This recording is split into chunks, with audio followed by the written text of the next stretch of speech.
ये लोग कौन है? ये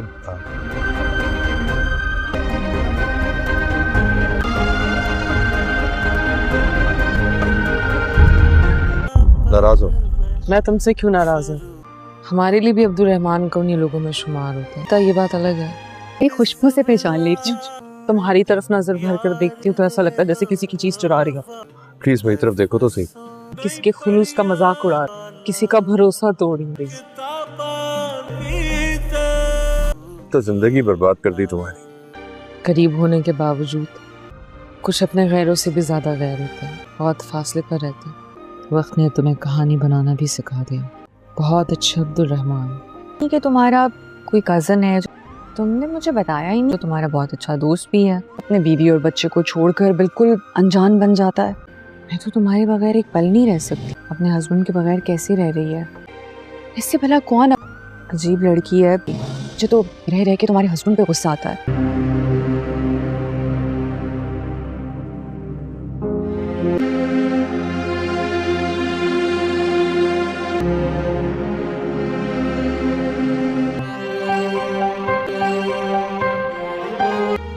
यही कि तुम बकवास है जो कुछ देर पहले मैं अपने कानों से सुन के आई हूँ और आंखों से देख के आई हूँ। शादीशुदा हो और एक बेटी है तुम्हारी। क्या बकवास कर रही हो तुम? ये वही मारिया है ना? क्या नाम है तुम्हारी बेटी का?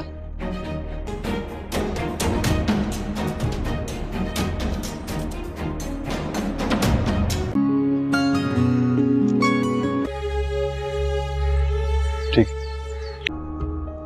मेरा खेल या तुम्हारा खेल? कहना क्या चाहती हो? से कितनी तेज हो ना तुम। कौन सी बड़ी बात? आपकी सोचों में मेरे लिए कोई जगह नहीं है। तुम्हें अब तक याद है लूजर? वो तो मैं तुम्हें बचपन में शरारत में कहती थी। हाँ अलबत्ता मैं जरूर लायक थी। इसका मतलब ये थोड़ी ना कि तुम नालायक थे या निकम्मे हो। उसे I'm sorry यार, माफ करना। एक मामूली सी क्लास में फर्स्ट आ जाना कोई बड़ी बात नहीं होती। एक छोटे से शहर की छोटी सी रेस में जीत जाना, है ना? यानी तुम्हारी इस कामयाबी का भी मैं ही हूँ। गेम खत्म करोगी? मान लो मेरे अंदर कहीं ना कहीं कुछ ना कुछ तुमसे ज्यादा है तो जरूर। यहाँ मैं रात दिन आपके और अपने रिलेशन के बारे में। दोस्ती हो गई है तो आपके पास टाइम ही नहीं है। आई थिंक आप किसी और ही फेज में हैं। दोस्तों से कोई भी बात छुपाना तो गलत बात है ना? जॉब का तो समझ में आता है, मगर घर के क्या इशू?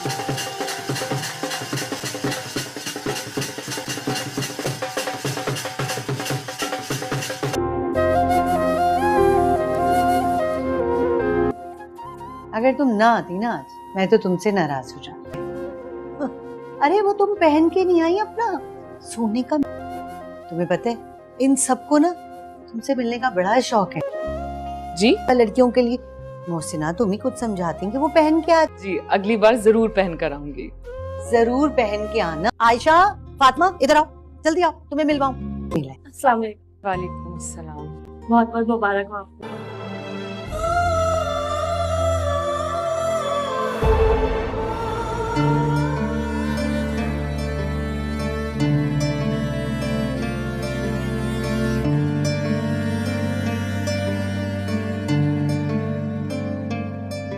जो नजर में है वो सर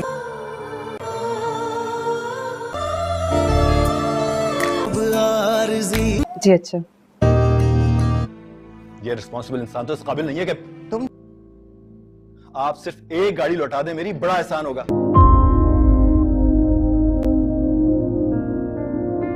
मैं अपनी रूह के साथ पालती आई थी, सब खत्म हो गया। कि मानने वाला ताल्लुक सिर्फ मियाँ बीवी वाला, जब एतबार ही उठ गया तो पीछे बचा के। नहीं, नाराजगी का आग तुमने छीन ली। नाश्ता तो करके जाए। नहीं यार बहुत देर हो रही है, ऑफिस से दफा कॉल आ चुकी है।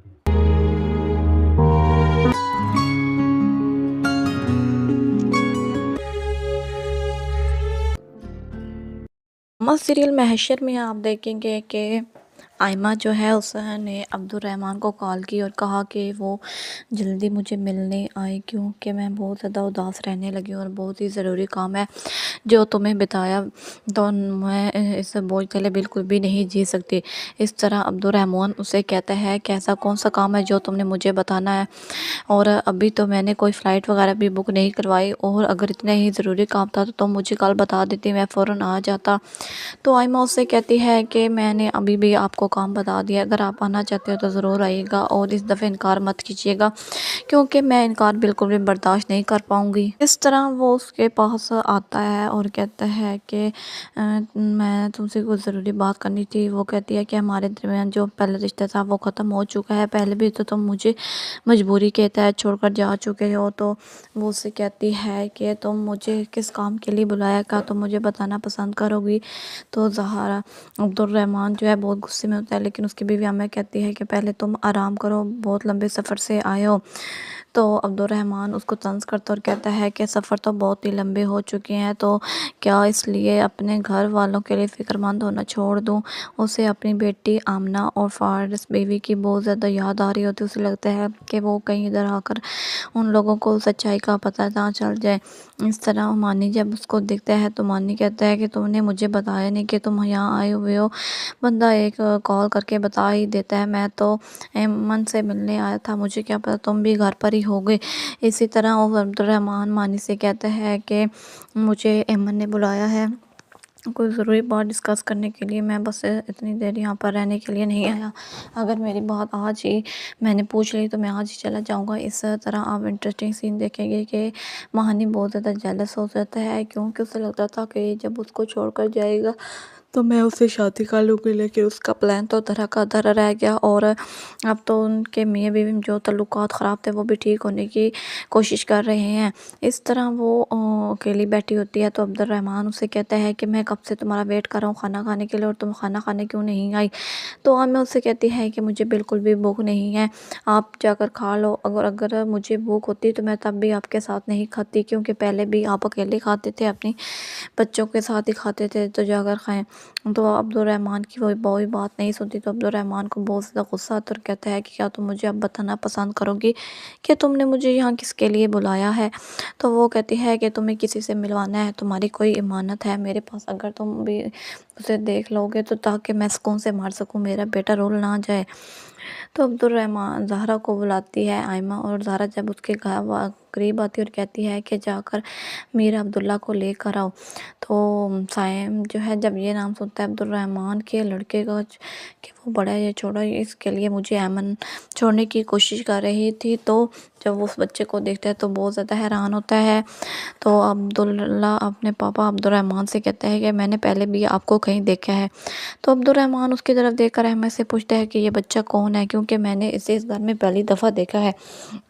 तो अम्मा उसके सामने बिल्कुल भी बात नहीं करना चाहती थी, वो अब्दुल को अकेले में बताना चाहती थी, इसलिए वो ज़हरा के साथ अब्दुल्ला को कमरे में भेज देती है। तो फिर वो उससे कहती है कि ये कोई और नहीं तुम्हारा अपना बेटा है। और जब इस बारे में बात सुनता है तो उसे बहुत ज़्यादा खुशी होती है, लेकिन साथ साथ तकलीफ़ भी होती है कि इसने मुझसे इतनी बड़ी बात क्यों छुपाई, अगर मेरा बेटा था तो मुझे पहले नहीं बता सकती थी। जब वो आयमा से बात करता है तो आयमा कहती है कि पहले मुझे कभी ज़रूरत ही नहीं आई थी बताने की, क्योंकि मैं बिल्कुल ठीक ठाक थी, लेकिन अब मुझे पता चल चुका है कि मेरे कुछ मंथ से रह गए हैं और मेरे पास जीने के लिए कुछ चांस भी नहीं है। तो इसीलिए मैंने आपको सारी सच्चाई बता दी कि ताकि आप अपने बेटे को साथ लेकर जा सकें, और मैं यहाँ पर अकेले रहना चाहती हूँ। तो वो अब्दुर्रहमान को सच्चाई बिल्कुल भी बताना नहीं चाहती थी, लेकिन फिर उसने सोचा कि किसी भी तरह अब्दुल्ला को यहाँ से भेज देती हूँ ताकि मैं सुकून से मर सकूँ, क्योंकि अगर मेरा बेटा यहाँ रहा और मुझे कुछ हो गया तो मैं अपने बेटे के होते हुए कुछ भी नहीं कर पाऊँगी, और ऐसे ना हो मेरी बीमारी उसे भी लग जाए। तो अब्दुर्रहमान कहता है कि ऐसी कौन सी बीमारी है जो तुम अब्दुल्ला को मेरे पास छोड़कर जा रही हो, क्या तुम्हें उसकी ज़रा फिक्र नहीं है। तो वो कहती है कि जब से पैदा किया है मैंने ही उसको पाला है, तुमने तो एक बाप का भी किरदार नहीं निभाया। तो इस तरह से बहुत ज़्यादा गुस्सा आता है। आप इंटरेस्टिंग सीन देखेंगे, ऐमन और फारिस जो हैं वो बहुत ज़्यादा परेशान होती हैं, और ऐमन कहती है कि अभी तक बाबा बिल्कुल भी नहीं आए, वो किधर रह गए हैं।